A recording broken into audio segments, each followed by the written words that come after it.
Tinapay mula sa langit. A daily morning devotion with CRC family.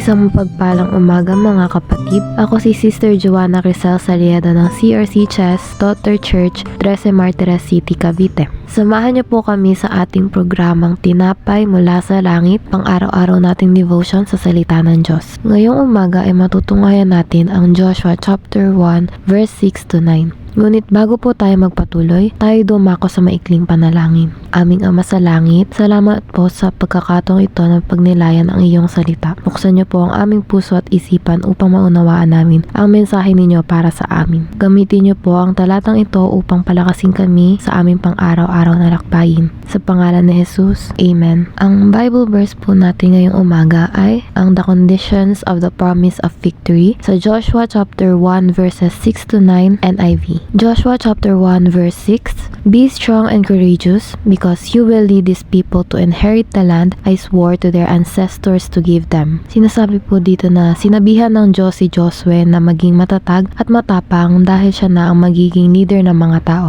Dito ay malaki ang kanyang misyon na akayin ang mga tao papunta sa lupang ipinangako ng Diyos. Joshua chapter 1 verse 7, Be strong and very courageous, be careful to obey all the law my servant Moses gave you. Do not turn from it to the right or to the left, that you may be successful wherever you go. Dito naman po ay sinasabi na ang katapangan ni Joshua ay dapat nakaugat hindi lang sa galing o tapang, kundi sa pagsunod sa salita ng Diyos. Ang tagumpay ay hindi galing sa sarili nating diskarte, kundi sa kung paano tayo sumunod sa kalooban ng Diyos. Ang kautusan ni Moises ay gabay para sa kanyang pamumuno. Kaya kung gusto po nating maging matagumpay sa buhay, hindi sapat ang ating talino, husay o sipag. Dahil ang tunay na tagumpay ay bunga ng pagsunod sa utos ng Diyos. Huwag po tayo nilihis sa kanyang kalooban kahit may mga problema o tukso sa paligid. Joshua chapter 1 verse 8, Keep this book of the law always on your lips, meditate on it day and night, so that you may be careful to do everything written in it. Then you will be prosperous and successful. Pinapakita po dito na ang salita ng Diyos ay hindi lamang dapat basahin, kundi pagbulay-bulayan at isabuhay. Kung araw at gabi natin itong iniisip,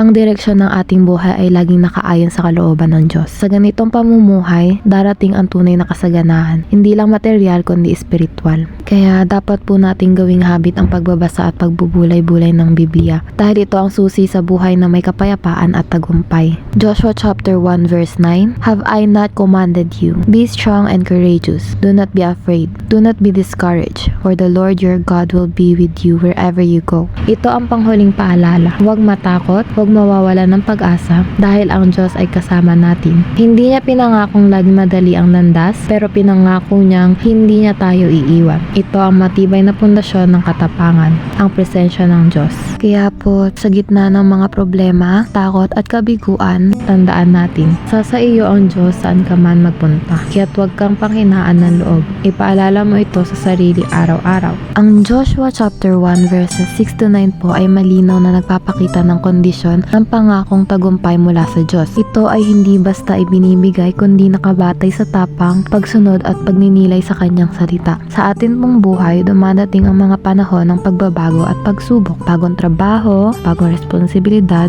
o kahit mga hindi inaasang problema. Tulad po ni Joshua, minsan tayo nagdadalawang isip kung kaya po ba natin ito, tama ba ang hakbang ko? Ngunit sa mga talatang ito, pinapaalalahanan tayo ng Diyos na ang tagumpay at kapayapaan ay hindi galing sa ating sariling lakas kundi sa pagsunod at pagtitiwala sa Kanya. 3 beses sinabi ng Diyos na magpakatatag ka at laksan mo ang iyong loob. Paulit-ulit niya itong sinabi sapagkat alam niyang madaling madaig tayo ng takot, ng pag-aalinlangan at ng kawalan ng pag-asa. Pero hindi lang tapang ang utos niya, may kalakip na direksyon na magsumikap sumunod sa kanyang salita. Pagbulay-bulayan ito araw at gabi. Huwag lumihis, maging tapat sa kanyang kalooban at ang pangakong napakaganda. Ako'y sa iyo saan ka man magpunta. Ito ang nagbibigay ng tunay na lakas ng loob na hindi mo kailangang harapin ang buhay ng mag-isa. Kasama natin ang Diyos sa tagumpay, sa kabiguan, sa bagong simula, sa bawat hakbang. Tayo po ay manalangin. Aming Diyos na makapangyarihan sa lahat,